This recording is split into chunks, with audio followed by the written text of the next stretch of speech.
All right. Good morning, everybody. Yeah, what a fantastic time we live in where we can just meet from all over the place and learn together and connect and build friendships and relationships and learn and study. And we can do it from our home, or I can see some of you are in your cars. This is awesome. Oh, I love it. And we've been able to do, Rachel and I've been able to do things like this from beaches and waterfalls and mountains and, oh man, cool stuff. It's so amazing. So amazing. In fact, one time I got to tell a funny story. Oh boy.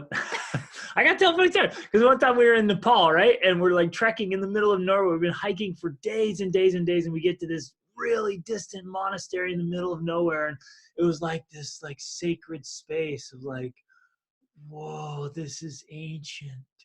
And like we took off our shoes and like we just walked in. It was like on sacred ground. I turned the corner and there's this monk there on his iPhone, like scrolling like on Facebook. I'm like, what? Like there's technology everywhere, man. There's internet all the way up there. It was amazing. Super cool. He hiked to base camp and I basically was able to talk to you like every day we got to the tea houses and we're able to communicate all through the Himalayas and all around Iceland. And it's so cool. What a fun time to be alive, huh? All right, we got people from Missouri, from Utah, from Georgia, from Florida, another Missouri, Kansas City, and St. Louis, and fantastic, you guys. Love this stuff. Love it. All right, we're excited about today, all about training. Oh man, it's all about training, and training is everything. We'll get into that in a little bit and have some fun. But how are things going? First I just want to connect. How are things going? Are you doing the 28-day challenge? Are you like getting some results? Let's celebrate a little bit. Anybody have some cool highlights, cool things that are happening in your life with your families, or something you're working on? Any goals? Any outcomes? Any results? Anything going well? Anything? Anyone? Is there anyone out there? Just throw in the chat box if anything's working. I know we've gotten a few things in the Facebook group. The one I was super excited about because we're going to talk about today, she was saying like she just got some clear expectations up for her kids, put them on the fridge. And she's like, it's been so like calm and peaceful. So the kids just walk up and they're like, oh, I know what I'm supposed to do. Like just a little tweak, and we'll get into that today. A little tweak makes such a big difference. Loving the power words. Isn't that awesome? I have every one of my clients do those power words. And I went a little gangbusters. I actually have like 7 alarms that go off every day. I'm a little crazy with it. But it's just reminding me every day, like, yeah. So I did actually set an alarm too. Whoa! I did them for a while and then I stopped because I got annoyed. She gets annoyed by her alarms. Stupid alarms! But I started doing it again and I'm not getting annoyed this time. Yeah, nice. I love them. It's fantastic. Let's see. A bunch of stuff coming in here. Started learning the ukulele with my son. So I'm excited about that. Fantastic. We were just so my kids are getting so into music now with piano and guitar. We're doing guitar lessons. We're doing violin lessons. And so like it's a concert every day in my house. Now, I came down this morning and at 6 a.m. my son was playing a guitar. So I'm like, we get music all day long. It's great. Yes, working on family goals. Got my daughter a horse. Yeah, that's a win. So cool. We're actually, two of our daughters are doing horseback riding lessons. I love that, man. I love getting out with the animals. I was thinking about that. You guys, we'll talk about this training. Our kids are doing so many lessons right now. It is unreal. Like all week long, it's just lessons and lessons and lessons. It's a fun time of life. We're learning. Challenge is also helping me move forward on projects and keeping me on task. Same. Missed Alicia training for her century. Ooh, nice, right? Centuries, for those of you who don't know what a century is, it's a 100-mile bike ride. She's been training for that. That's awesome. Back on that bike. And you know what's cool about that, Alicia? I hope you don't mind if I share. She had a bad bike accident, and it gets in your head after you wreck. But she's getting back in the bike and going after it, which is super cool. I love that. You got to get back in the game. Taking baby steps, which is awesome. Please, all of you, never, ever underestimate the power of baby steps. I hope you celebrate those things. Well, which in some ways, that's what the challenge is about. And tracking, it's about tracking those little baby steps every day. Because that's what helps us keep the momentum up. In fact, even just today, so like my 12-week goal is to run an 8-minute mile, right? As part of my training to climb Kilimanjaro. Previous to this, like I remember last year I broke a 16-minute mile and I was like, yes, this is amazing, right? Because I did not exercise for years and years and years. Like I hated it for probably 37 years. Just 37. But so I've been doing great, and I actually hit 10 minutes and 25 seconds, which is great, right? But the last couple days have been rough for me. So I didn't work out yesterday, and then today I did, but I just walked. So sometimes it's just about those baby steps. It's just like keeping the momentum of develop, because ultimately you're trying to develop this identity, right, of who you are. I am someone who works out. And so in order to do that, you guys have heard me talk about the 2-minute rule. Like if I have to, at the very least, I'll work out for 2 minutes just to keep that identity of I work out for every day. Right? Does that make sense? So that's the baby steps. Yeah, and celebrate those. Right. Like if you did it, you're like, I did it. Boom. Because you're not always going to be able to hit your morning routines. But most of you, I'm assuming almost probably all of you have kids. And so you'll have sleepless nights. Last night was one of ours. Right. We had a little one that was sick in bed with us, woke Rachel up at midnight, and she couldn't go back to sleep. So I was like convinced she was going to throw up. So I was like listening. She just kept for her to throw up, you know, and so I can catch it. And then I just was awake. I literally was awake from like midnight until 6. I think 6. She came back into bed when I was getting up, and I'd been up all night. So it's one of those things where it just happens, but we roll with it, right? You guys know what I'm talking about. Okay, let's see. Trying to work on recover flexibility. Daily goal of touching my toes. Fantastic. Yeah. That's awesome. And then I'm doing other small stretches throughout the day. Love that. Yeah, Rachel was doing that, and she finally did it. It was years that she talked about touching her toes. I can finally touch my toes. She's on it now. So somebody asked about, yep, I'll do that. I'll do the explanation. Let's see. Haven't been on the road yet, but the bike trainer is in the basement. Nice. You're doing the trainer. Okay. Good. Love the 2-minute rule. Okay. Quick explanation for the power words. So basically all you're doing is you're identifying words that you want to be like, to identify you, like words that are power words for you. And so this is a good review for all of us, actually. Go add a little bit. Basically, the idea is you want to constantly have this vision of your future best self. Because without that vision of what you're actually working towards, it's easy to just get caught in the day-to-day. You're just trying to survive, right? Survival mode. So if you have this vision of your future best self, you pick 3 words that you relate with or you connect with that idea. So my future best self is, you know, playful or whatever. Well, let's have them share, because I think we should do this, and because it'll stir up some inspiration here. And again, the contrast is most of us throughout the day, we say negative things to ourselves all the time, don't we? Oh, you're so dumb. Oh, you can't do that. And the most common thing I hear that the negative voice says to people, especially parents, is I'm not enough. I'm not enough. I can't do this. Or we even tell ourselves, I'm not patient. Not this. I'm not. So we literally we're reinforcing all these negative things all the time, and the idea is to switch it. Like, no, stop that. Like, I'm not doing the negative things, and we're going to repeat positive things to ourselves. So let's everyone share. Go ahead and share it in the chat box. A couple of them are coming in already. Just share some of your words so that we can get some inspiration here. And some of you might see a word like, man, I'm adding that word to my list. So indomitable. Oh, I like that one. Mm-hmm. Steadfast. Patient. It's funny how often that word patient comes up with parents.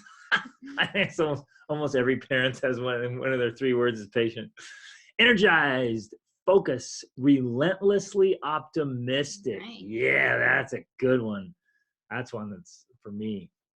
But just real quick to finish off the explanation. Mm-hmm. So then you set an alarm on your phone with those 3 words and you have it go off. So 3 times a day, you have a little alarm going off, and you can put music to it or an alarm you like, and it goes off, and then you pause, you read the words, you can say it out loud if you can, or just say it in your mind, and then turn it off and feel it. I want you to feel it. Well, and sometimes I put the music on, so then I kind of dance a little bit, you know. Oh, my power word, I got this. I'm relentlessly optimistic. I'm indomitable. loving, playful, enthusiastic. I like that playful one. We need more play in our life. Sometimes life gets boring only because we forget to make it magical and fun. So you can make parenting so fun. Even when you're disciplining your kids, you can laugh. Just kidding. You do that No, all the maybe time. I do. I'm like, it's not. Love it. Intentional, energetic, fun, loving, calm, cheerful, excited. These are all fantastic, you guys. Love them. Love them, love them, love them. I was going to share. Next level. Ready? You guys ready for this? I don't know if I taught you this one, but I do this with my coaching clients. Some of these, you get really strategic about when the alarm goes off. For example, if you feel like every evening you find after dinner, you find you're losing your patience. I have one client, he's like, every night after dinner, all my toddlers go crazy mayhem. And I'm like, get to bed. Like, let's go. And he says, I literally have my alarm go off every night right after dinner. And my kids, he says, his oldest daughter's like, why does your alarm go off every time after dinner? And he's like, well, it's my patience alarm. And so she calls it his patience alarm now. Oh, Dad, it's your patience alarm. Remember. And so sometimes maybe it's the morning you got to get it going first thing out of the day. Or I have another client who has his go off right as he gets to the office because he'll find he's getting distracted by answering emails and other people's requests, and he loses focus on how he wants to do the day. So you can get real strategic about when your alarms go off and what they say. So calm, cheerful, excited, hour after the kids get home from school. Yeah, that's a great reminder right there. Yeah, stay in the game. Cool. Love it. All right, you guys ready? We're going to hit a little housekeeping for the 28-day challenge. Again, the framework here, so we're all in the Extraordinary Family Life coaching, right? It's a group coaching program. We're leveling up and we're going to focus on the Extraordinary Family Life formula, each of the elements, and go through like, how can we just level up every area of our family life? The 28-day challenge is just a vehicle for us. It's just a technique that just works. And it seems kind of elementary and easy, but there's something magical and powerful about just tracking each day the things you want to work on and holding yourself accountable to the little habits that make a big difference. So we're wrapping up the first 28-day challenge of this year, 2020, right? Your best year ever. It ends on Saturday. And then we're giving you a break of about an hour or two.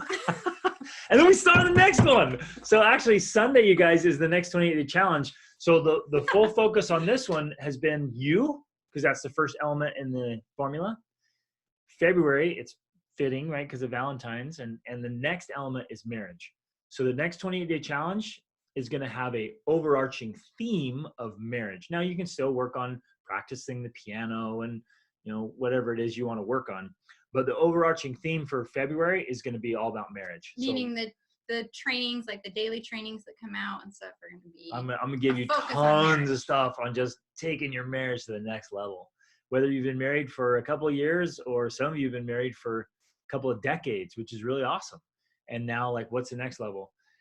And I'll get it. I'm excited. I'm gonna start talking about marriage right now, but I'll refrain. So Sunday is the next 28-day challenge to print those things out, get excited, get them going, and adjust now. If you've struggled with something, adjust it. If you've just killed it and you're ready to go to another level, go ahead and put that in there. And just personalize it. Like, that's why I like doing this, because sometimes I realize, you know what? I don't really need to do this thing. Like, I thought it was important, but at this time in my life right now, it's not. So I'm just going to take it off. Or I realize, you know what? I really need to be doing this. And so I'll add that. So it's flexible. Like, don't think just because you pick something, like, you have to stay with it forever. Like, take it off if you decide it's really not that important to you, or add something else if you realize I really need to be doing that. That's what I did for mine. This one was really helpful for me this month. I ended up adding 2 or 3 things that I realized, like, oh man, those have to be on there because I'm not consistent enough with them. And so I added them. And that felt really good. Like, oh no, that's got to get on there. I'm doing that. And so that was a big one for me. Okay. A couple more Prizes. words came in there. Yeah. Energetic, joyful, focused, intentional. Love them, Kat. Okay, prizes. So we're going to do winners, you guys. Those of you who just nailed it this month with having it all laid out and doing as best you can. I don't know if anybody did it perfectly. If you did it perfectly, holy guacamole, you. Perfection is not expected. But if you were perfect, we all love you. Wow. So we're going to do some winners. So first place winner will get a coaching session with either myself or Rachel. And we can just, we'll send you an assessment, you go through the full assessment, and we can just meet in like one-on-one coaching session, talk about whatever you want. Like, what do you want to train on? What do you want to get better? Any part of your life you just want to nail with personal coaching, that's first place prize. Second place prize is 1 month free. 1 month for free inside the Extraordinary Family Life inside this group. And so if you get a second prize win, we'll just refund you the money for that month. And then third prize win is any of our audio programs. You just go in there. We've got several audio programs. You just pick the one you want, what you want to focus on, whether it's bibliotherapy, all about reading great books, or morning routines, or whatever it is. You can pick one of those and we'll give it to you for free. So sweet. Nice. Alicia's perfect so far this week. Nice. Nicely done. Now, if you have not turned in your, so obviously you have to turn in your picture of your charts to enter to win. If you haven't done that for the 3 previous weeks, you can still do that. And then make sure to turn in this Saturday. Yeah, so on Saturday, really it's pretty easy. On Saturday, you'll just take a picture, 2 pictures, and share them. And you did one for has a whole month, right? Yeah, this is just a side note. I actually redesigned this and I made one. This one is for 2 weeks, right? Week 1, week 2. I redesigned one that has 4 weeks all on one page because I was like, I want 4 weeks on one page. So if you want that, I will add that in there. So there's just another option of 4 weeks all in one shot if you want to do that. All right. Okay. Any questions about 20-day challenge before we jump into the training? Hope you guys are doing this. Hope you're getting some awesome results. I know I am. Our kids are. They're jumping in on this, and like Rachel and I, we talk about this almost every day. How just stoked we are. The kids are on fire, and they're hitting some big goals and doing some cool stuff. And really, it's because Rachel and I are on fire, and we're hitting some cool stuff. We're setting the tempo, we're setting the pace in the family, and it makes a huge difference. So it's pretty cool. Sweet. All right, here we go. Training. So, first, what is training? What is training? Why is it important? Well, let me start with, don't misunderstand me here. I'm not comparing your children to dogs, but like you guys, I love dogs, and we've always, not always, but we had dogs when we first got married. We had dogs, and then I just love dogs. And so I learned how to train dogs. And it was fascinating. As I studied training, you actually learn about the psychology of dogs. And then I'm learning it works with horses as well. And so they're super intelligent, but you have to train them and give them the expectations. And if you do it consistently again and again and again, and there's a positive training and there's negative training. Some people try to train their animals and their kids with negative consequences. And it just it just creates resentment. And then there's positive reinforcement training, right? Where the dog is saying. So this last weekend, we spent Saturday at the barn with the girls learning how to do their horses, and they actually both fell off. And it was a rough day. The horses got spooked and they got thrown into the mud. It was super muddy. And I had stepped away to run an errand. I came back, they're covered with mud, and they're like, sorry, they fell off. I'm like, that's great. You gotta fall off sometimes. And so it was actually a hard training, because then they were getting back in their psychology of I just got thrown off this horse. And now I'm trying to get it to do what it wants, and the horse is spooked. So it was really good training. And then every Sunday afternoon, our backyard overlooks this beautiful lake and this forest area. And every Sunday afternoon, there's a guy out there training his dog how to hunt, to bird hunt. And really well-trained dogs are worth $25,000. And we just sit at the window sometimes and watch this guy, and he does everything just with hand signals. he sends his dog way off into the woods, and the dog will run over there, sit down, turn around, look at him, watch for him. And then he'll just give the hand signal and run over here and wait. And he'll run over here and he'll wait. And it's all positive reinforcement. And it'll come back to him and he gives it a treat. Right? It's amazing. And watching that, it's like we can do the same thing with our children, with ourselves, with our spouses. I know that sounds weird. We're trained. No. And hand signals and treats, we use bribery. But it's just the concept. And I'm not comparing your kids to animals. But all of us, every one of us, we instinctively love training. We really do. And the reality is we all do training every day. Even though we may not be aware of it, we're training ourselves every single day. We're training our spouses every day. We're training our children every day. And ultimately, we're training people we interact, how they should treat us and how they can treat us. It's all training. And so it's happening all the time. But now we want to really level that up and be super intentional about the kind of training that we're doing day in and day out, so that it becomes consistent. And then it becomes really like natural and peaceful, and automatic. And it becomes automatic. And so then instead of having an occasional awesome day in your family, we have like consistent awesome days. And you'll stop and you'll be like we went all week with like no fights, like they did their chores. This is awesome. Woo!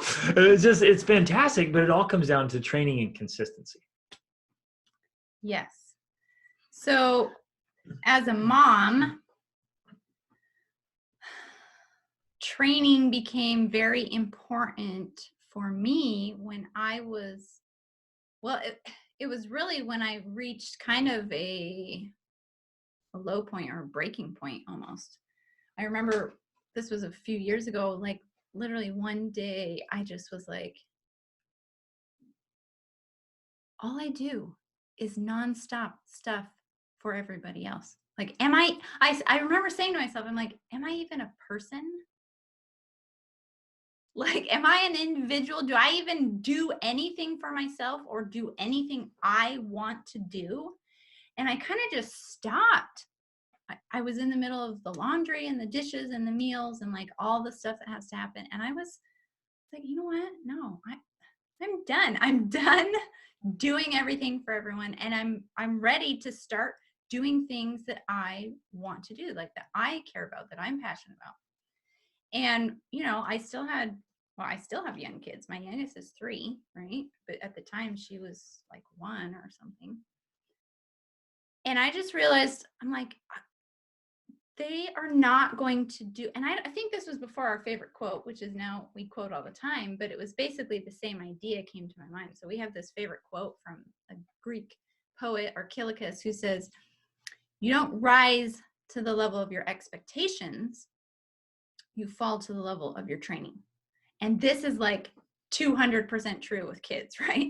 We have all these expectations of things we want them to do, or how we want them to help out, or, you know, how we want them to clean the bathroom, or whatever, all these expectations. All these dreamy ideas of how our kids will behave, especially in public. Yeah. But that only happens if we train them to do those things. So it's possible, but it has to come from the training, not from the expectations. And so I kind of had this realization then that, and we were in the midst of trying to grow our business and stuff, and I just needed more time to work on it. And I didn't have that time because I was doing all these other things that had to get done. Like for me, I wasn't willing to just leave it all undone, like no laundry, no cleaning up, no meals, so I could work on my business. That wasn't okay for me. I wanted to do both, right? So I realized the only way that was going to happen is if I trained my kids how to do it. Now I could hire someone. I could have hired someone to come in and do all that, but we were living in the United States at this time, and that's not affordable when you're in the United States, right? I have hired help in the past when we were living in Guatemala and Costa Rica. I've hired help, and that it's a huge help, but it's not affordable in the United States, unfortunately. I think it should be.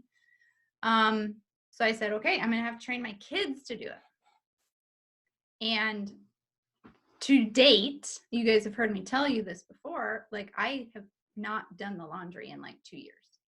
And I have not cleaned a bathroom for at least as long. And like and we still have clean clothes and clean bathrooms. Right. We still have clean. That's good to point out right there, right? We still have clean clothes and clean bathrooms because I don't do it anymore. My kids do that. My 14-year-old has been doing the laundry since he was 12, amazingly enough. And my 17-year-old cleans the bathrooms. I also, and so this is something that I continue, it's an ongoing process, right? Training your kids is not like, oh, here's the thing, I trained you, we're done. No, it's not like that. It's a challenging process. We hope it's like that. And we also, wish. like a lot of us as parents, we have these misaligned expectations. We think, I'm going to tell my kids that they need to do this, and then it's done. Yeah. I told you how to do that. Now you should know how, and you should just do it. One thing that actually connected that a lot for me was in this book. This book is a business book. And he talks about training your employees and your team. And he says, expect 6 months of training for them to get it down. And I would say that's 100% true with kids.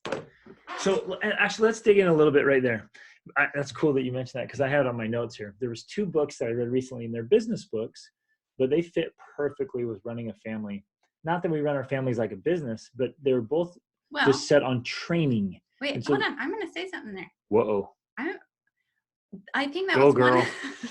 I think that was one of the shifts I had when I started to think about it that way. When I thought, you know what, if I was working at an office or I was running my company, like I would do it a whole lot different. I'm like, why don't I run my family more like a business?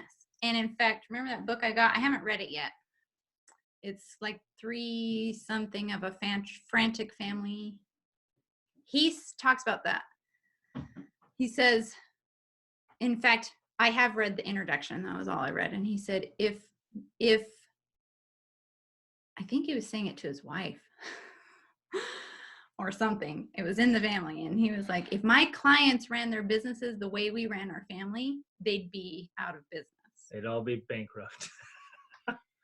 And so that's really true. A lot of us are not running our families like they're a business. And in fact, we should be running them more like they're a business because it is a type of business. I mean, it's the family business, right? The business of family. The idea being that we're simply more strategic about it. Systematized. Yeah, and we set up systems that work. And that's what we're going to talk about today. We're going to share our systems. We set up systems that work. We're strategic about it. We have training. We have planning. Yes, it's a huge investment. You're absolutely right. And like we're like, okay, we're serious about this. We want results in our family. A lot of us, we get married, and because we don't get any real training about it, we get married and we have kids, and our biggest strategy is like, man, I hope this works out. Like, it's like, hope isn't a strategy. It won't work. And that's one thing I constantly am saying in my social media posts is, we plan our wedding, right? We've got this big whole plan for the wedding, and we plan, if we're going to build a house, we make a plan, very detailed, specific, like here's where all the outlets are, like everything, right? We plan a business, we do a business plan, but then when it comes to our family and marriage, we've got no plan, nothing. We just go into it and think, oh, we'll figure love this out. will solve all problems, Yeah. right? No. I'm sorry. Not gonna happen. So the idea is being more strategic. So somebody's asking about the books. I'm going to recommend 2 great books. They're actually business books if you guys want to do a little side hustling. But actually, for family strategy, they're both wonderful books.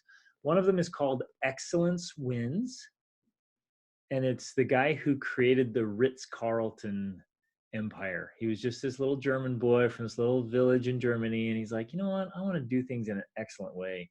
And he wanted to work in the hotel business, and he creates, everything is done with excellence, which is actually a really cool family culture. Like, we just say, the things that matter, we're going to do them really well. And he said, he talks about training in there, and just helping everyone that works with them. He just is every single day, every single shift, they talk about why, they repeat why they do things well. What if we did that every morning with a morning devotional? We talk about a different angle of why we do things well as a family. Like why the important things in our family have to be done well, right? Excellent book. and great principle. The second one is The Ultimate Sales Machine by Chet Holmes. The title's a little misleading. He's talking about, basically, this whole thing is about, I would call it the ultimate results machine. Like, because his whole message is like, get results. And you do it through training. And he talks about, he calls it pig-headed discipline and determination. He's like, you set up your training and then you stick with it.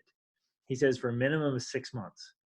You're just helping your kids every day, just reminding them you're on it, you're staying after, you're tracking, and then it becomes automated and they just do it and they keep doing it. It's really, really awesome. So just a case in point, I told you about my crazy night last night, right?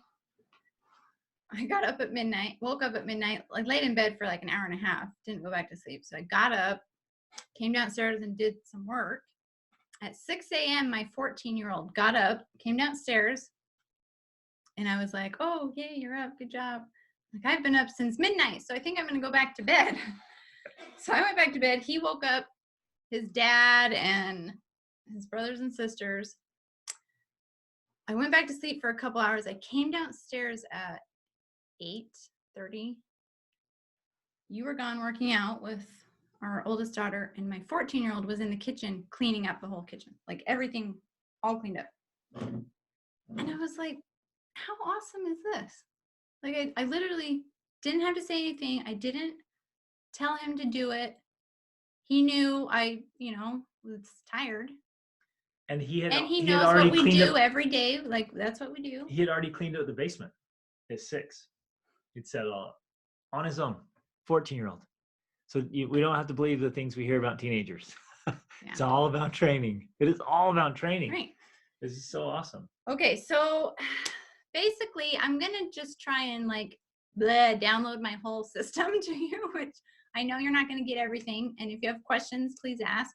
But I think that's just the clearest way to kind of introduce it all to you. And I know as time goes by in the group, in the challenge, in our ongoing trainings, right, that we do every month, we'll be able to keep expounding on this and dive deeper into it. Can I ask though, may I ask what training interests you the most? I would love to hear from all of you. Just throw it in the chat box, or you can even raise your hand and make a comment here. What specific element of training are you most interested in it could be for yourself. Like, hey, how do I eat better? How do I exercise better? How do I read more? How do I get my own, how do I use my time better? It could be anything for training yourself, training your spouse. Now, I don't want that to be the weirdness, but like Rachel and I, we are training each other in how we interact with each other. It's teamwork here. We do homeschooling together. We do life together. We do business together. So we're constantly working with each other in training. Because there is conflict sometimes. And when I do something dumb, she's like, I'm like, oh yeah, sorry, that's not unacceptable, sorry. Right? And it's this constant training.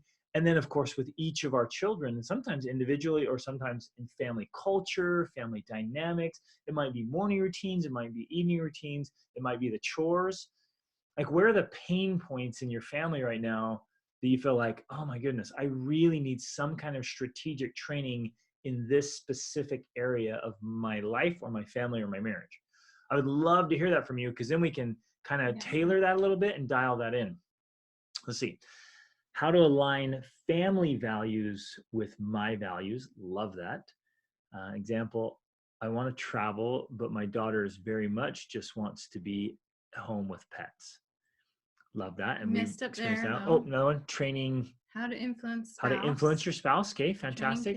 Training kids. Training them to what? Do you have any more specific there? How to be consistent in a chaotic life. Yes. I'll just throw this out there. I bet most of us are dealing with a little chaos every day. Anyone?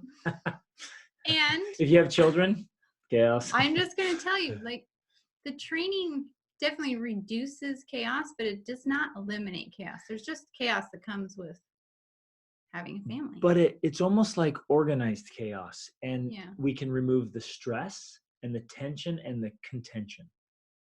Like I promise this works.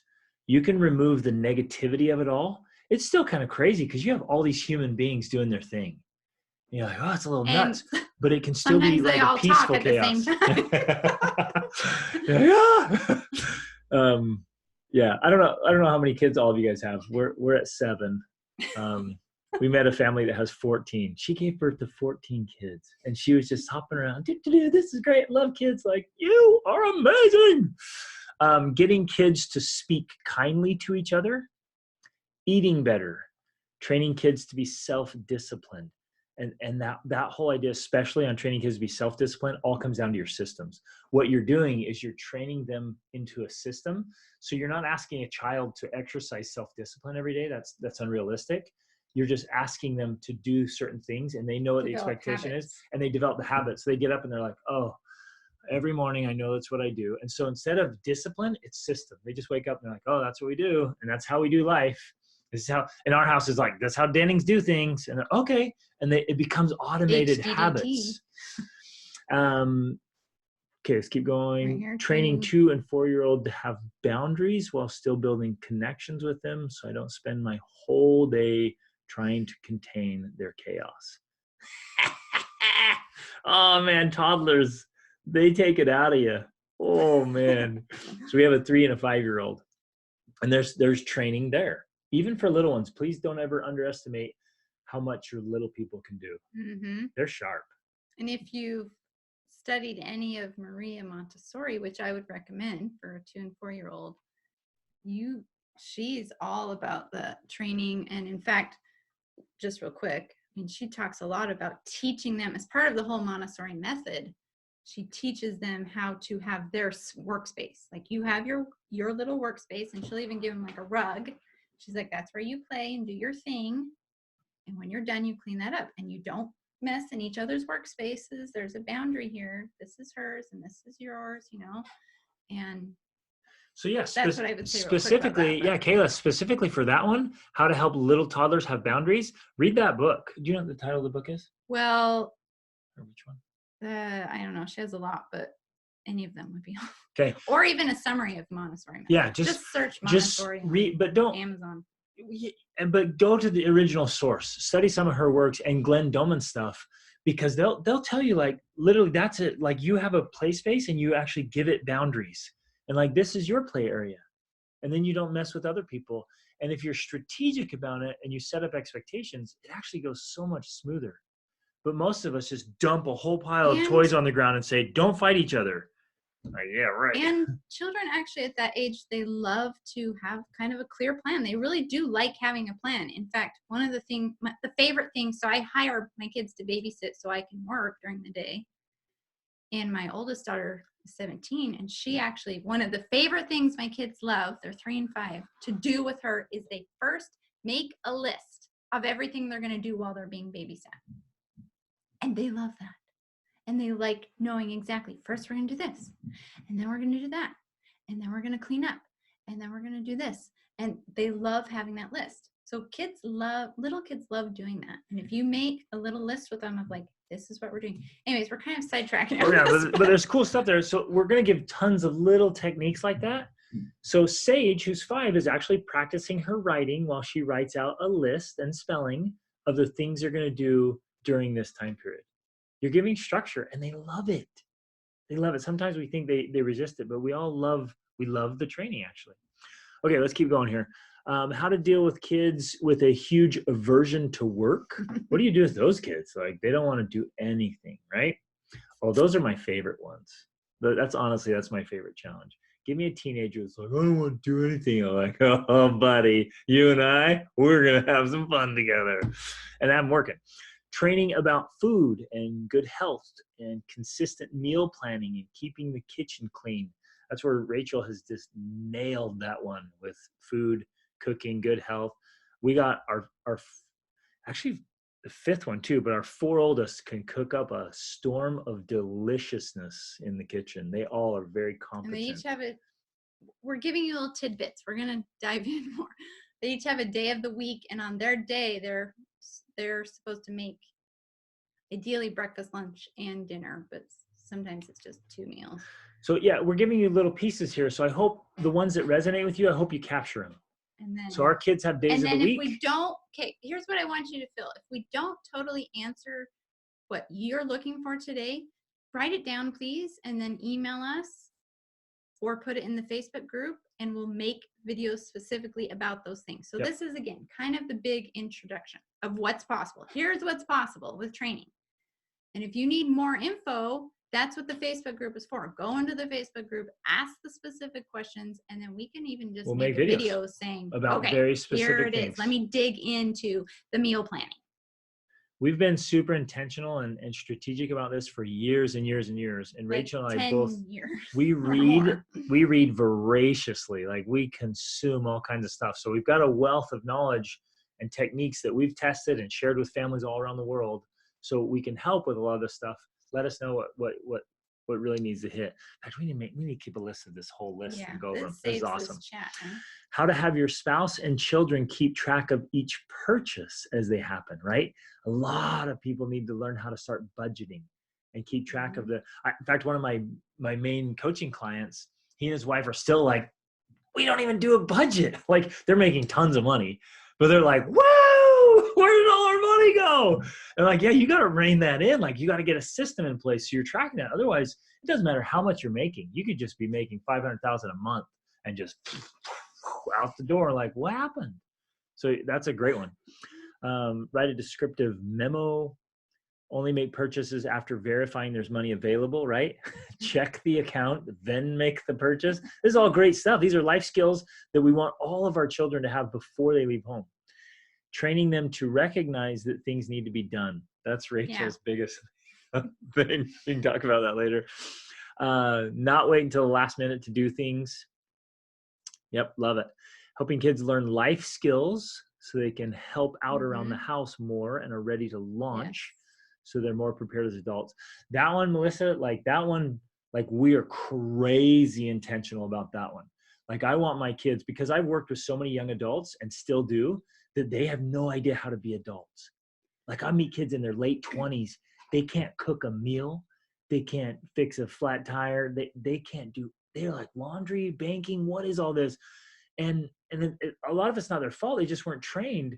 So this one, we've been intentional about this, like since we adopted Kaya, we're like, man, our kids are going to be ready to go into life. Well, they will have the skills. Just last week, my 15-year-old made dinner, and he was just like so proud of himself. He's like, I'm going to eat so well on my mission.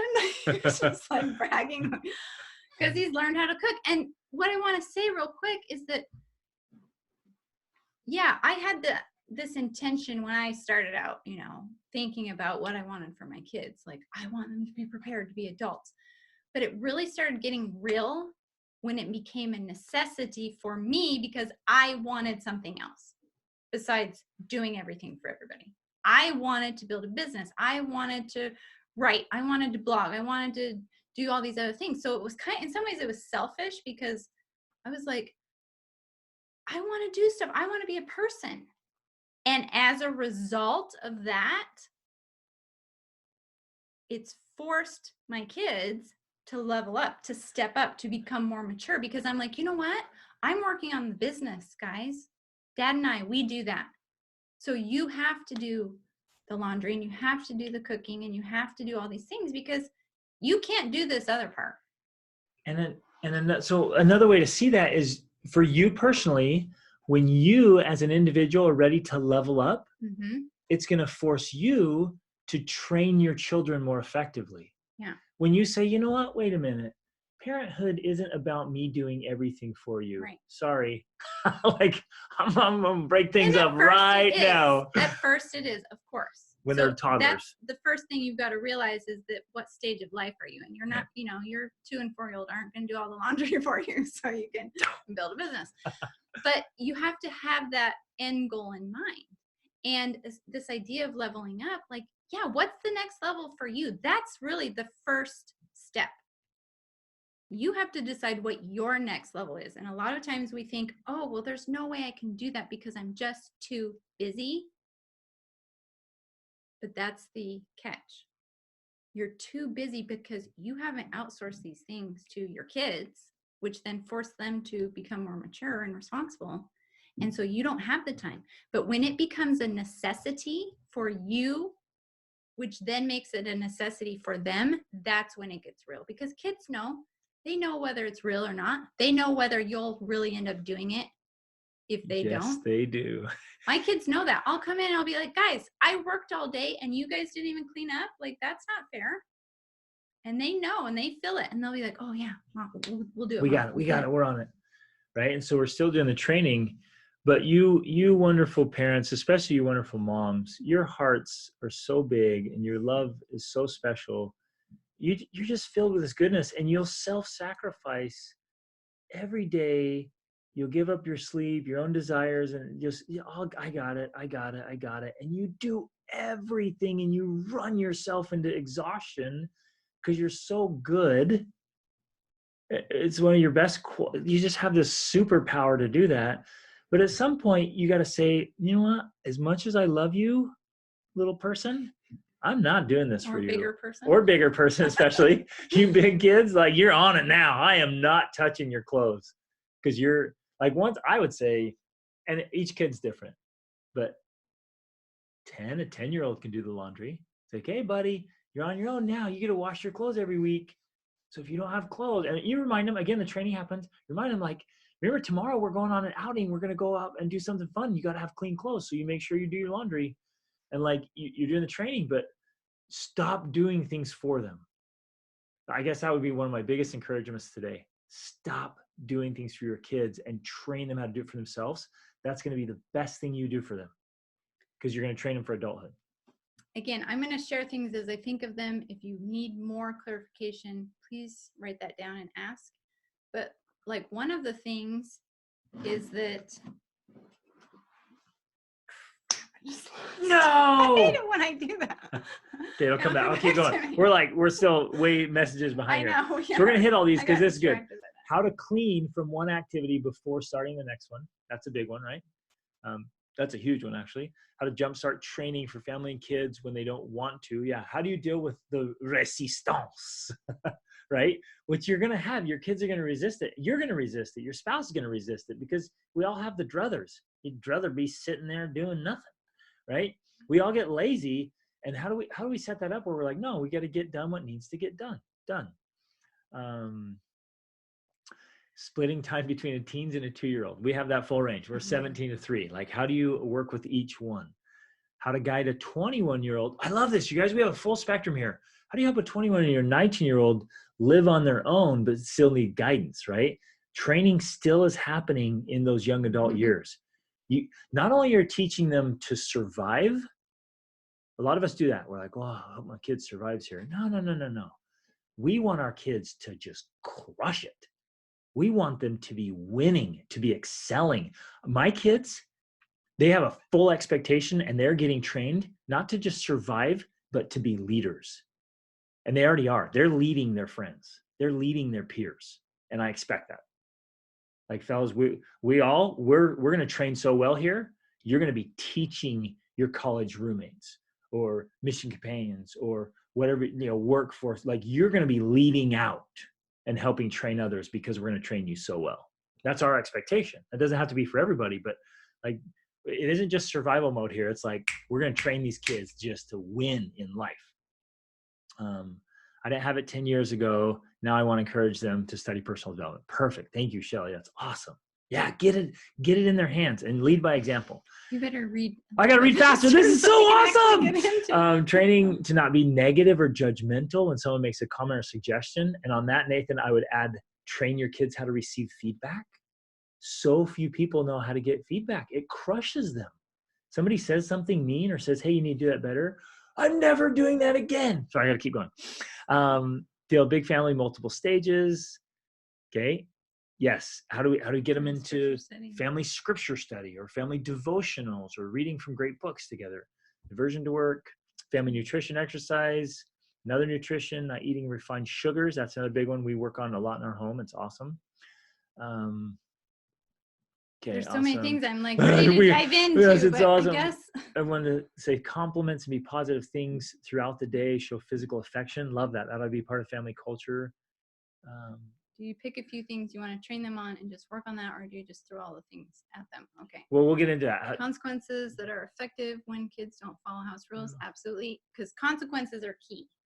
Like, the whole system functions on consequences, positive or negative, right? But there has to be that in place or else it just doesn't work. And that's all part of effective training. So let's dive in and let's hit like some big picture stuff. Yeah, so And I'm like going to there's some start comments here about at, a specific child. One child may not like take a bath. We have a child that never showers, right? Training for that kid, you're gonna shower, buddy. Like we were all over it. And it's different. The other kid just showers every day and does it naturally. So you can't, some of it's customized, some of it's big picture. Let's yes. dive and into, how I do you think, choose consequences for oppositional kids? Yep. One consequence is not going to work with all your children. So it really has to become very individual and specific. So I'm going to start with the big picture, like how it all began for me. And that was probably maybe 10 years ago when I created the Denning Family Master Plan, right? And basically what I did is I sat down and I thought of everything I wanted to teach my kids in their life. Like every single thing I could think of. Like I want them to play an instrument. I can hear overwhelmed screaming from the computer. I know. Wait, okay. I thought of everything, every area of life, travel, adventure, doing hard things, learning an instrument, learning how to cook, learning how to clean, learning how to whatever, all of these things you've talked about, basically, all of these, how to interact with each other, and I just, it's a brain dump, okay? It's what we kind of did right now. You dump it all out there. You just write it all down, everything you can think of. So pause right there. We want to encourage every one of you to do this. Get a notebook, get a journal, and just a Google Doc, or a Google Doc. Whatever. Just dump. What are all the things you want your kids to do well? Just blah. You're getting all out there. Again, back to this whole idea of we make business plans and house plans and wedding plans, but we don't make a family plan. This was the beginning of my family plan. You have to have a vision. If you don't have that vision of what you actually want, then what you get is just the default. You get whatever comes your way because you don't have any other like direction of where you're going. In life, we do not, and in families, we do not get what we hope for. We get what we train for. Like, let that sink in. We do not get what we hope for. We get what we train for. And may I coach you here with love and frankness? A lot of you inadvertently are training yourself and your children to do things you don't want them to do. So a little bit of love here. Like, in all honesty, it's you're actually training them to do the thing you don't want them to do. And so what Rachel's talking about, we have to get clear, like, wait a minute, I don't want my kids to do that. And yet every day I keep doing the things that they keep doing that. and I yell at them, but nothing changes, right? We don't get the things we yell for, we get the things we train for, right? Like this is a piece. So we have to get a target. And the very first step, and this is the case with no matter what it is you want to do in life, the very first step is getting a vision of what that actually looks like. So this is what you start with. This big master plan, brain dump of what it is you want. And you can even, if you want, write it out. Like my kids do this and they pick up after themselves and they help out and they whatever, write it out even in a story format of like, this is what it looks like. Okay, that's the first step. With an big picture end of like when they are 19 and 21, what are they capable of doing? Are they confident and competent? It's going to take lots of repetition. So like, hey, when my kid turns 18, what do I want her to be able to do? Right? And if you're clear on that, then you know what to build into your training program. If you're unclear, your training will never work because you haven't really decided, like, what does that mean that my kid knows how to cook something, or if that's even important to you? What kind of level can they boil water? Or like my kids, I love French food, so I'm training my kids to make amazing French meals. Let me just tell you, okay? For Greg's birthday, he loves French food. I bought him Julia Child's The Art of French Cooking, and each of my kids picked a recipe that they're making for him. So that was his birthday present, right? So my daughter made homemade glacier, le Kilimanjaro, some ice cream. My son, who's 9, he made crepes. Amazing crepes. And then the other 3 are just amazing French meals. They're making like really awesome. Coq au vin and some other things. So anyways, yeah, that was where we wanted to go. We wanted good cooking, not just like you can boil water and make mac and cheese. We don't do that in our house. So we make real authentic food. So anyways, but here's the thing you need to realize. You're going to do this big brain dump, and that's not the end of it. Like, that's just the first go. This is something then that I would review. And it's not like I had it on my calendar necessarily to review it, but whenever things started to get, every time, this is another great thing. Every time things start to get a little bit uncomfortable or frustrating or irritating, that's a sign. I take that now as a sign that there's something I need to level up with the training. There's something that needs to be fixed. And so I'm constantly analyzing, well, what exactly is going on and what sort of training would fix that? And then I'm doing the next thing. I'm doing the next training. So it's an ongoing thing that you're not just going to do.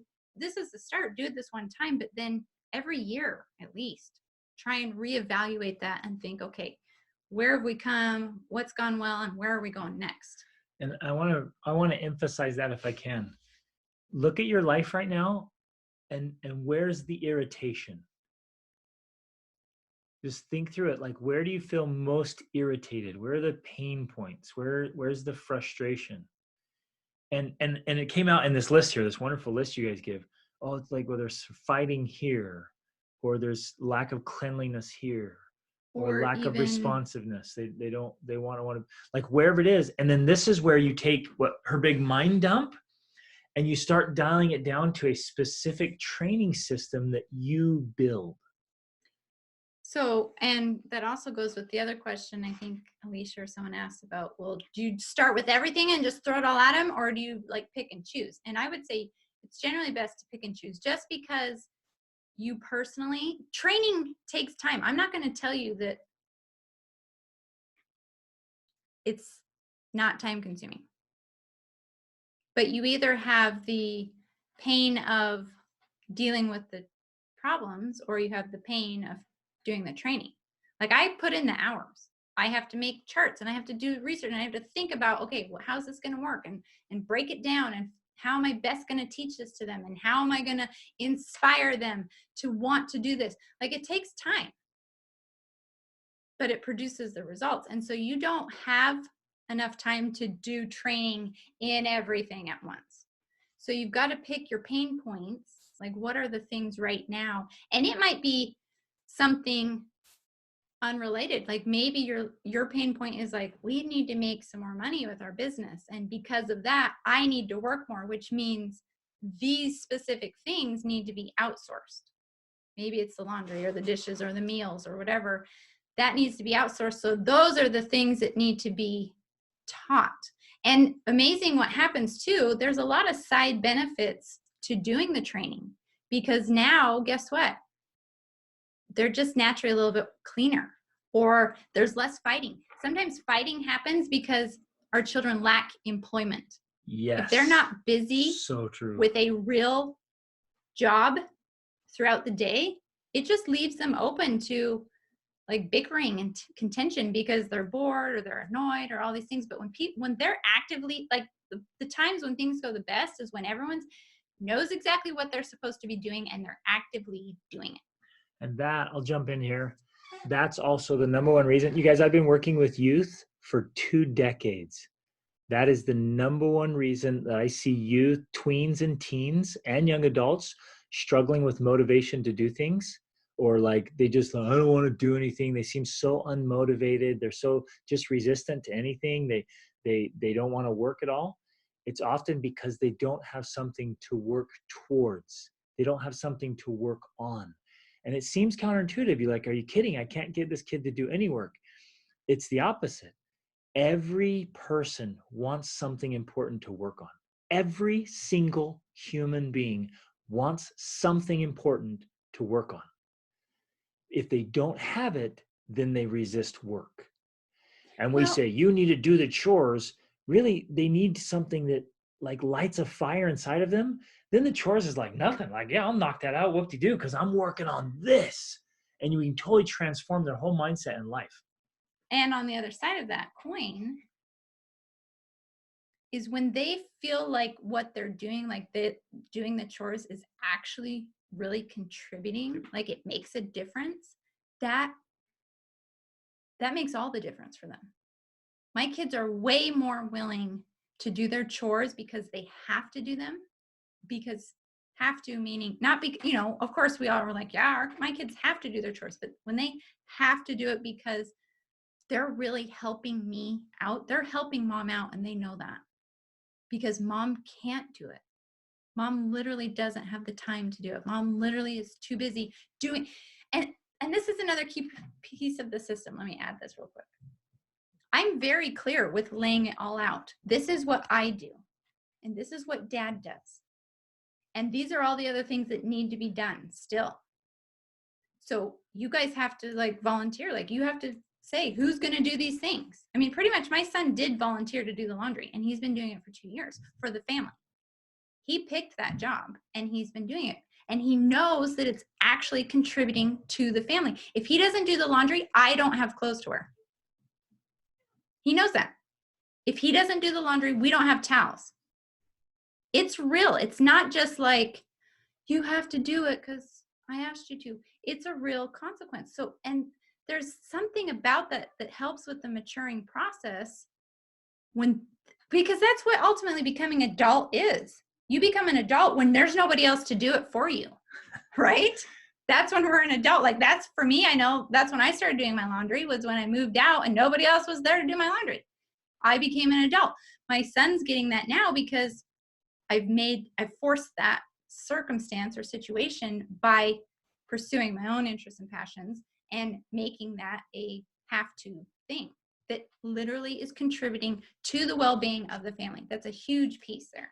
Because they feel valuable. Right, exactly. They have to feel needed. But if they're like, nah, I can watch TV or play video games all day and mom will do it, I'm never going to go hungry or go without clothes or anything. Like, it's good. We got to switch it so they feel like they are actually part of the team and contributing. Yeah. But on the other side of that, that means there legitimately needs to be something that you are doing that keeps you from doing the laundry. Because if you're like, just watching Netflix and you're like, well, you have to do the laundry. They see that. They know, right? You tell your kids they have to do the chores because you're going to watch your next episode. It doesn't work quite as well. Okay, so those are the first steps, getting the big vision master plan, and then you'll plan on just reviewing that every year. It's an ongoing process. And then you pick the pain points to start working on.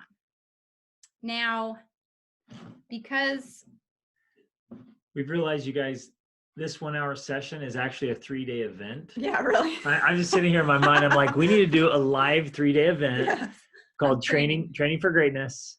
And we just go through every single system because Rachel has a full stack right here to go over, of every system. So look, I will make more videos. We both will make more videos for you and share this more. I think right now maybe we'll do like a fire hose of examples. Exactly. I think with the fire hose. And again, if you want more clarification on something, write that down and then post it in Facebook so we can get the detailed, and that can eventually, we'll just add it into the, I think we're going to have a full set. So it's all just in there for reference. Yeah. So basically, okay, so one thing, I'm going to just go for my notes here. One thing, of course, is that some periods of life are legitimately more challenging than others. When you have just had a baby or whatever, moving, maybe whatever, those big things, it's just going to be legitimately more challenging. And so don't keep the same high expectations. Maybe you have to give yourself a lot more grace.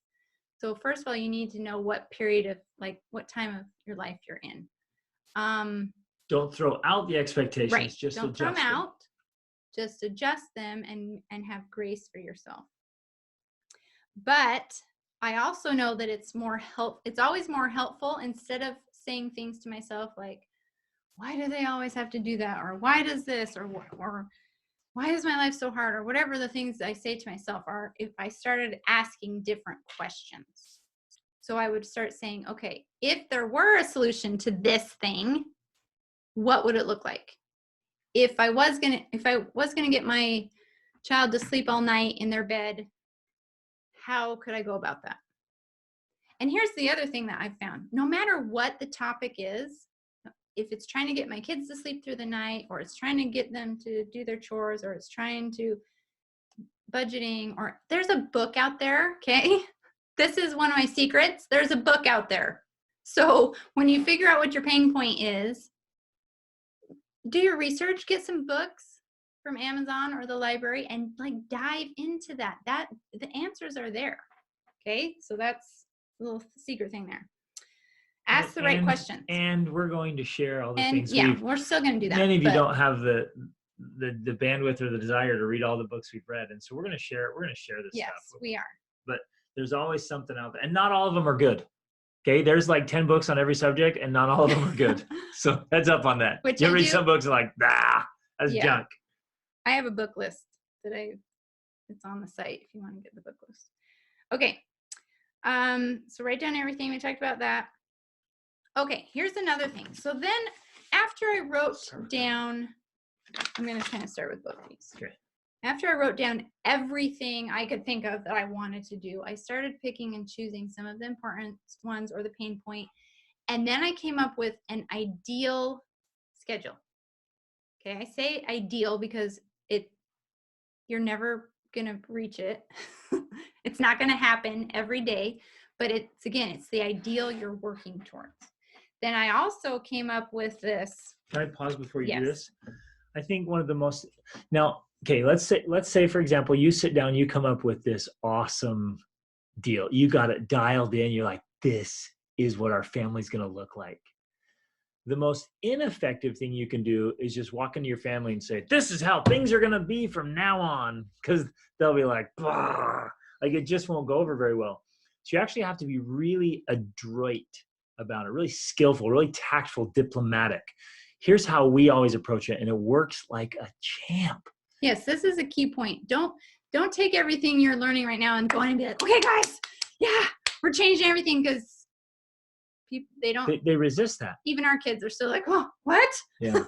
The most effective thing to do is sit down calmly one morning and just kind of diplomatically start a conversation of like, hey guys, if we were going to do things like really well, if we were going to kind of shift stuff, like step it up, or we were going to try to go after a big goal, or whatever it is, right? What would we need to do differently?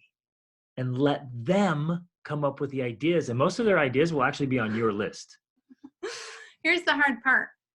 This is probably one of the most challenging parts, is figuring out the right words, phrases, stories, examples to use that are going to work with your family. Because the things that we know our kids would connect with or resonate with may not necessarily work with you, your family. So this is where you have to get really kind of strategic and think, okay, what movie? We've used movies before. We've talked about Robin Hood, or whatever movies they have, and we'll get in talking about it and like, yeah, isn't that awesome when they do this? And then we bring it around to, doesn't that mean that we should be doing this, or that we need to level up, or you just tie it in, and they're like, yeah, you're right. We need to be more diligent, or we need to do harder things, or we need to be cleaner, or whatever it is. Find movies or stories or things that they're already into and tie that in. Because nobody likes to just out of the blue be like, you need to do more things. You need to work harder. You're just a slacker. Like, that's demoralizing instead of inspiring.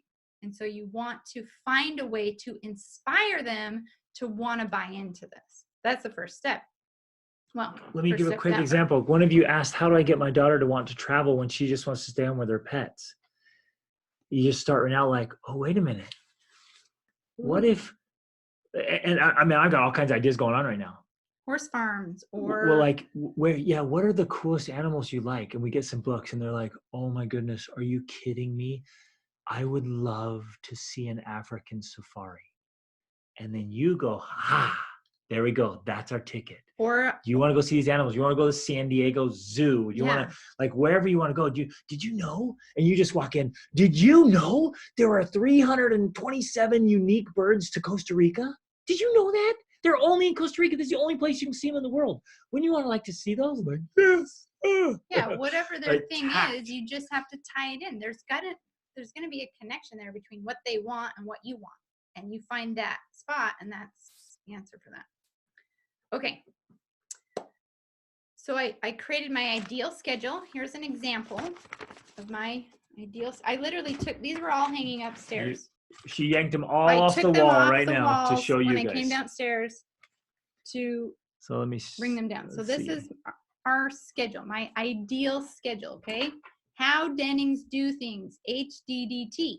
Might be backwards. I don't know. Yeah. Is it backwards for you guys, or is it good? And you can see I've written on here to make adjustments. And I'm going to tell you, we don't stick to this 100%.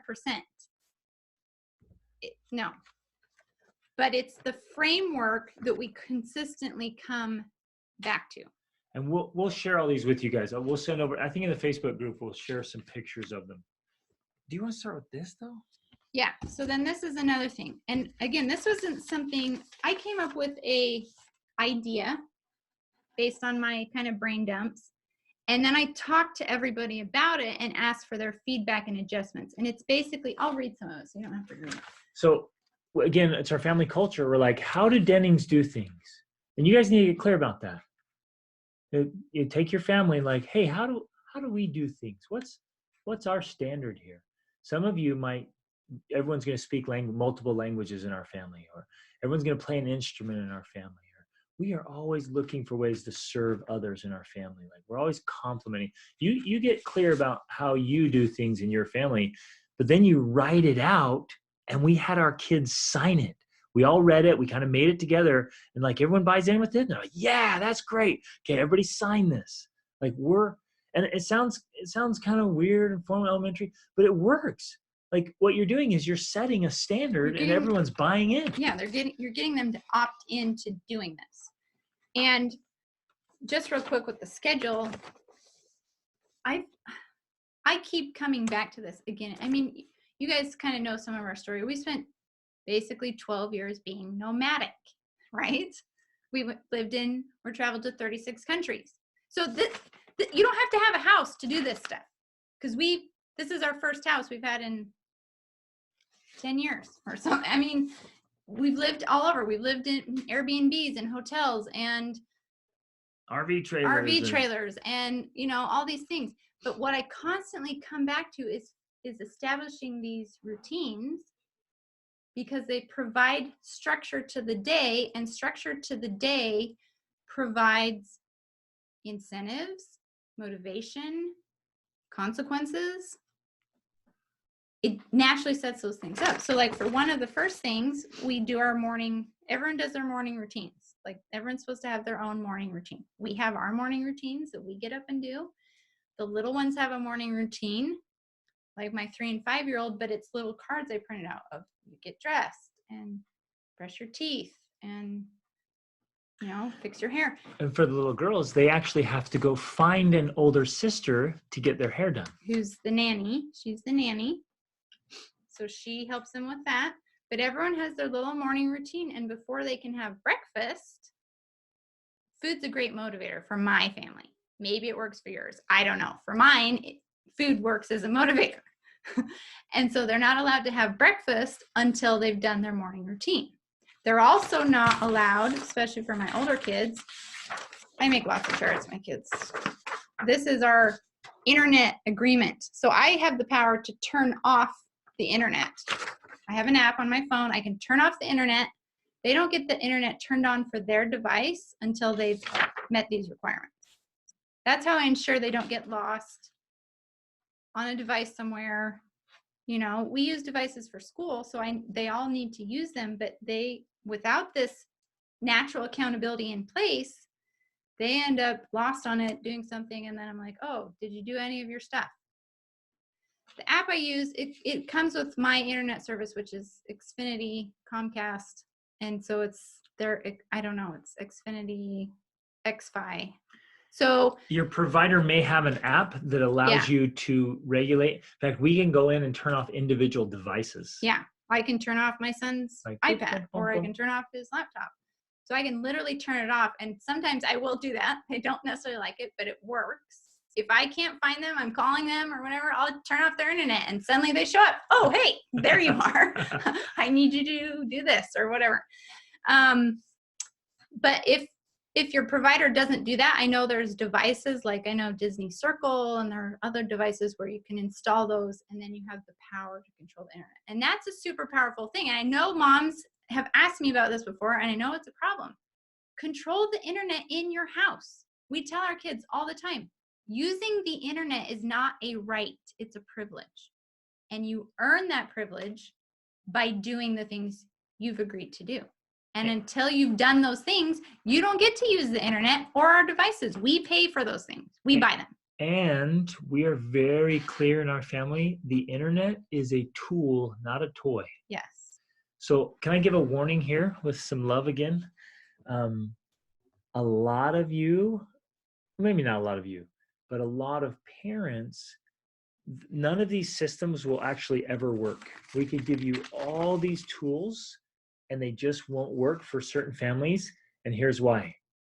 They have all kinds of distractions going on that are not regulated.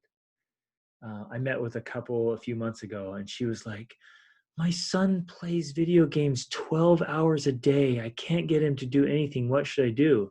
I was like, there's your problem. Like, that's why.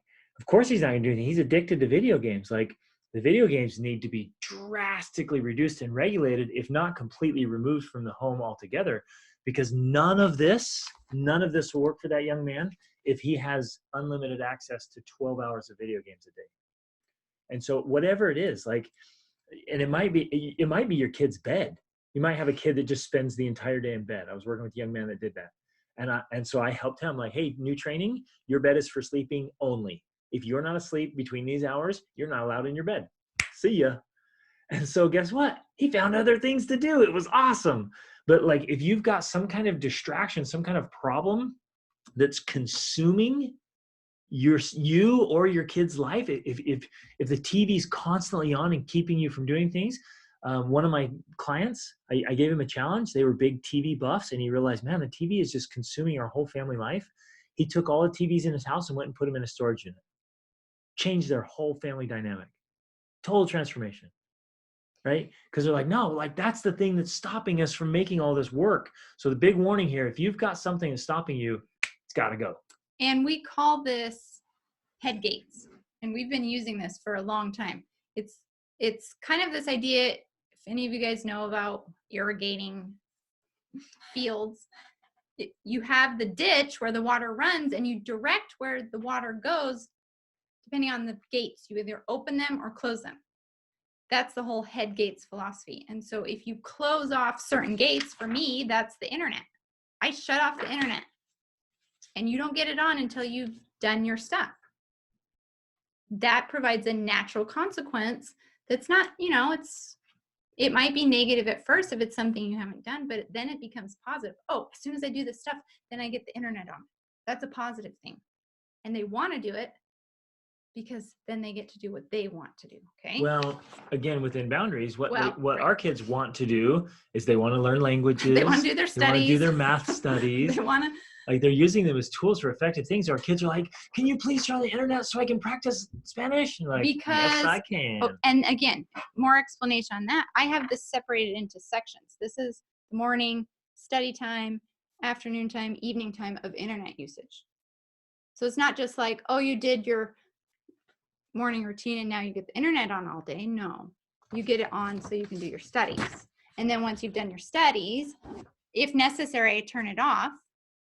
And then after they make their meal or whatever is next for the day, their chores, then I'll turn it back on again. Now, sometimes this is a pain, I'll admit. I'll be working and my kids come to me, Mom, can you turn on my internet? And I have to ask, did you do this? Did you do that? Yes, I did. sometimes ideally I would check up on that. And when you're initially training them, you have to do that. You have to check up. Oh, you said you cleaned the bathroom. Let me go check it. So you establish the standard of what cleanliness really looks like. Which is another discussion on training, but we'll get into that later, on training on specific jobs.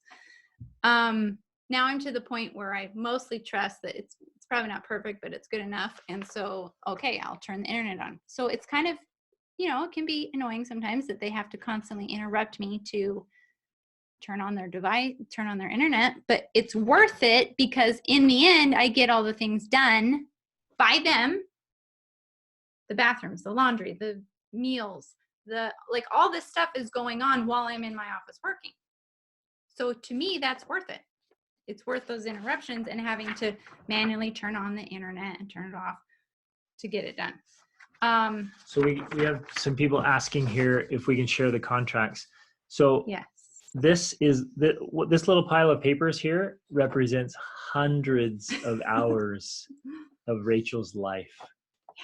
Okay, hundreds, and so much experimentation over the years, me working with youth and families for 2 decades, our own family, this is so valuable. And yes, we're going to share it with you. Okay. We're going to hand this over because you guys are awesome. We're going to hand this over, and just the pictures of these things is going to spark so many ideas. And you don't have to do it exactly like we're doing it. You can take it and go, boom. Oh, that's our idea. And you customize it to your family. But getting these up and start going through them and then starting to implement them. Oh, it's just going to give you a framework of things will just start transforming right out the gates. I told you that earlier. Somebody all she did was take some of our ideas, post them on the fridge, and it just brought calmness to their homeschooling. Just because there was some expectations. These things can transform your family. I just want to say something before I forget it. Kind of why I was explaining more with this, because Greg was like, oh yeah, our kids want to get on to do their Spanish or whatever.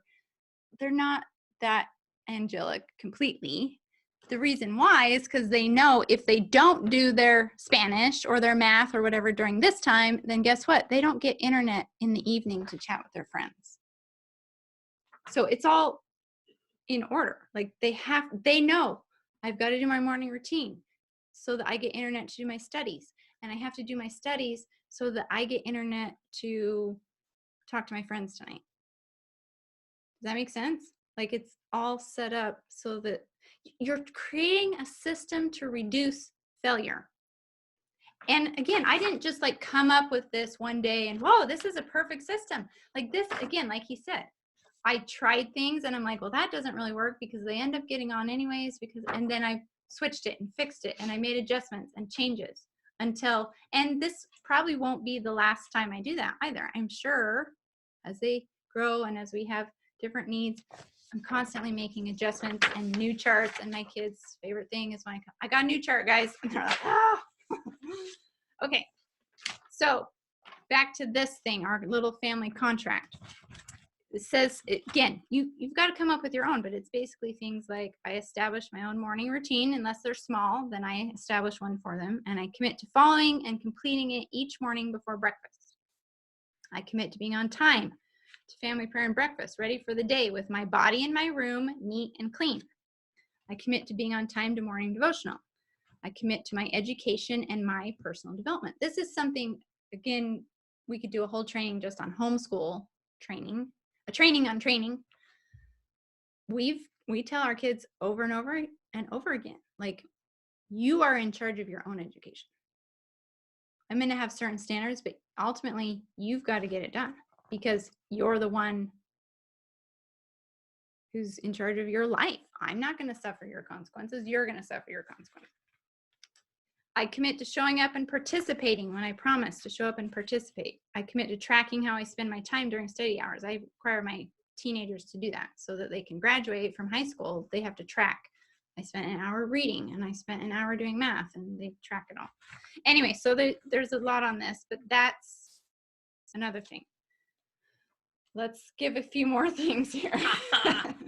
Okay, so then that's a kind of a generic, right? Here's the ideal day. We do morning routines. We do devotionals. We do breakfast. We do core skills study time, right? Because we homeschool. We do chores.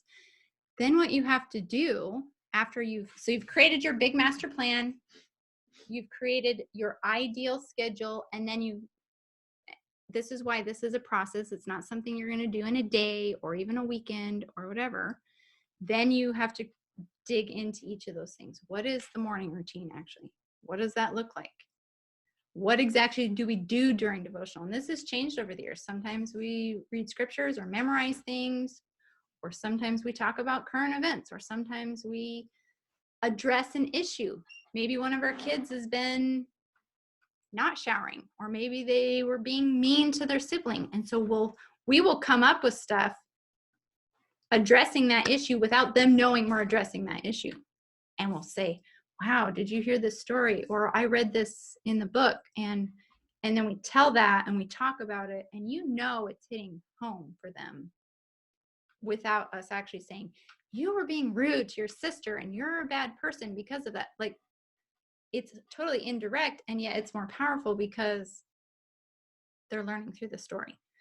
So you have to go into the chores, break up the chores. I'm just quickly trying to explain it.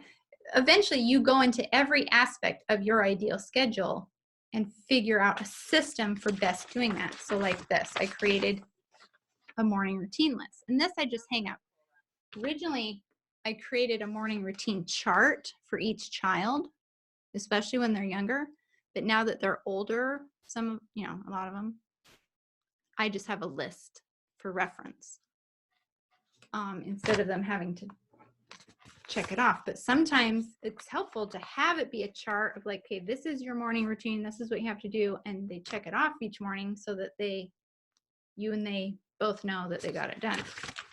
I even put something on here, how to tell if your bathroom is clean, right? Like, this is what a clean bathroom looks like. The point is, you don't leave it to chance or you don't leave it to expectation, right? We think clean bathroom, surely they know what that means. No, because they only know what you've trained them on. And that, okay, I want to distinguish there. They don't know what you've told them, they know what you've trained them. Exactly. Because how many of you have told your children things many times and they still don't know it? Yeah. I'm like, I've told you that so many times. Like, yeah? I got nothing. But it's training, you guys. Yeah. When they're trained, then they know it. And I actually have an entire printout for cleaning the bathroom. Everything that includes. That means doing this and this and this and this. Like, it's very clear, step by step, everything that's included. It's like, I use the learning to drive analogy because we relate to that. When you're learning to drive, first you do your blinker, and then you look over your shoulder, and then you turn the wheel, and but now we're like, shoop, all at once because we're used to it. We know. Our kids don't know. So they need to know. Cleaning the toilet means these things. And I have it all. And I still have a checklist. I mean, my daughter is 17 and she does well, but I still have the checklist just to make sure that, okay, you've scrubbed the bathtub and you've scrubbed the shower and all these things. That's so much. Yeah. We're gonna share all this, and we'll do more trainings, you guys. Yes, and there's more questions coming in here about specifics, and we've spent hours and hours and hours looking for resources and tools. We're happy to share those. We want to help you guys succeed, and this is awesome. But I think the big takeaway today is get really clear about what it is you want to train your kids to do and what that training actually looks like. And get some clear expectations. It's not going to happen in a day or a week. You keep after it, but I promise if you are consistent with the training, within a few months, it'll get so dialed in that it can be good for years even. And it feels so fantastic. And then, so instead of nagging and dragging our kids, we're actually cheering, celebrating, and congratulating and praising because they're just rocking it. And you can start with toddlers on this. In fact, you have to start with toddlers. Start when they're young with the training, and then train them all the way through their life so that when they're teenagers, they are on top of it. And they're winning and they're succeeding, and family life feels so good. Oh man, this stuff is awesome. but we just simply have to be more strategic. We will not get what we hope for. We will get what we train for, good or bad. We will get what we train for. And so we'll share all these things. We're going to share them. We'll share them inside the membership area, but we'll also share these and other videos inside the Facebook area. And so get in there, ask your questions. I'll go through this list of things, and we'll start making some videos there, because we want to compile all this. Start is everything that's already been. And legitimately, I want to do like a live event where we all get together and just hash this out and just create a full system. That would be so fun. Yes. So real quick, Mary asked, what do they use to track their work? I actually just have them use an app called Clockify. I have used it for business. It's like a time tracking app, but it works great for them tracking their hours and what they spend doing during high school or homeschool. And Dan asked the question about morning routines being different because older kids go off and do like a Bible study or something like that, and younger kids are doing something else. Yeah, it splits. Yeah. It'll split. And so you totally just adjust, and you adjust for time periods in your life. You adjust for summer, you adjust for winter, you adjust for where you're living or how you're living. You just make adjustments to it. But no matter where you are in the world or how you're living or what you're doing, you can be consistent and stable in these routines, in these standards. It doesn't matter where you are in the world or what's happening in your life. There are certain standards you can hold to no matter what. And that's where you get clear. And so like if the kids are doing the early morning stuff, then they come back and then they do their morning routines, which is what we're doing now. Because our older ones, they're up early and they're doing their thing, and then we're back into it as a whole family. The name of the app, here? Clockify. Okay, you guys are the best. Oh, thank you. That was a fire hose. Yeah, it was, and we didn't get through hardly anything.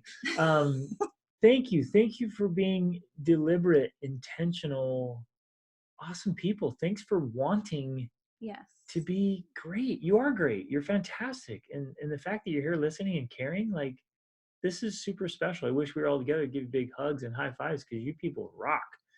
And we meet people every day that they could care less, and they're just like, whatever happened my kids have, and you're like, no, you have no idea what you're doing. And they don't care, but you care, and you're here. This is awesome. And like, no kidding, a group like this that's intentional about parenting, we have the potential power to change the world. Yeah. Like literally have a dramatic positive effect in the world, because we're raising these kids in the right way. We're training them for greatness. Mm-hmm. Man, I love this stuff. Okay, you guys are the best. We'll get in, stay active in the Facebook group and in the membership area, and we'll get more and more of these and give you specifics. We will dig in more. Okay, if you log into the group coaching course, right? There's a page that has all the dates for all the trainings this year. So the next one is February something. It's the last. Because we are going to Thailand. Yeah, we're leaving for Thailand in a week. On our couples trip. It's gonna be amazing. I think we'll especially dig in more to the spouse training on that one, right? Yep. Since it's February. So February 26th. Thanks, Shannon. And love. Yes. Oh, we're going to come back even more in love than we already are. Oh. So get ready for that. More on training your spouse, because we did not really talk about that today. We didn't have time. Sorry. But we'll get into that. The same is true for expectations with your spouse and your marriage and yourself. Yeah. What are you bringing? How are you training yourself when it comes to your marriage and your spouse? And setting up expectations, it's not like, Rachel, I'm going to train you. It's like, hey, what can we do together to really level up our marriage? Well, and also I take the same approach to nearly everything I do. I break it down to its smallest elements. And then I'm like, when you improve the smallest elements, that's how you make improvements overall. It's the whole 1% rule. Greg did a video on that. Go check it out in the 28-day challenge for January. There's a video on 1% improvement. You make the 1% improvements in the small things, and it ends up making big overall improvements. And so in everything that's going on in our marriage, we're constantly like, if there's conflict or misunderstanding, okay, what is it? What's the piece that we need to understand? What can we figure out and dial in and be like, you know what, if you really say this to me, that would help. Or if you did this, that would really help. Or there's all these little pieces to training each other on how to better interact with each other so that we make this a smooth, most of the time, wonderful thing. And that's just a teaser for all the awesome sauce It's a that's teaser coming for February yes. 28-day challenge. Oh, it's going to be good. Okay, love you guys. You're the best. Thanks for staying with us. Have an absolutely fantastic day. Get after. Go train your kids and your family for greatness. Reach upward.